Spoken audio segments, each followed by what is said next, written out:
V tomto videu si ukážeme, ako si môžeme cez French Press pripraviť chutnú a zdravú kávu. Použijeme kávu Indonesia Amber Dusk zo slovenskej pražiarne Alternative Coffee. Na obale kávy si hlavne všímame druh praženia, v tomto prípade espresso. Na prípravu French Pressu môžeme použiť aj svetlé praženie na filter. Druh kávy 100% arabika a dátum praženia. Táto káva je v exkluzívnej spolupráci s Lidl. Na prípravu budeme potrebovať rýchlovárnu konvicu, French Press, mlynček na kávu, odporúčame mlynček s mäccými kameňmi, nie s nožmi, váhu a stopky, filtrovanú alebo balenú vodu, kde si všímame hlavne celkový podiel rozpustných látok. Odporúčame použiť vodu z 80 až 200 mg rozpustných látok na liter. Teplotu vody nastavíme na 94 stupňov.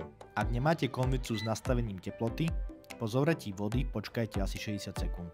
Na prípravu 300 ml nápoja použijeme 20 g kávy, pomer 1:15. Zvolíme hrubé mlete, podobnej konzistencie ako kryštálový cukor. Zalejeme 50 ml vody a necháme 30 sekúnd kvitnúť. Nezabudnite kávu premiešať, aby sa uvoľnilo nahromadené CO2. Dolejeme zvyšných 250 ml vody.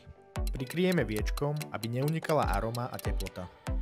Po 3 minútach znova premiešame a pomaly pretlačíme sitkom French Pressu. Kávu hneď nalejeme do šálok, aby nedochádzalo ku dlhšej extrakcii. Ak sa vám toto video páčilo, dajte like a nezabudnite nás sledovať. Ďalšie informácie o našich kávach a ďalších produktoch nájdete na avecoffee.sk.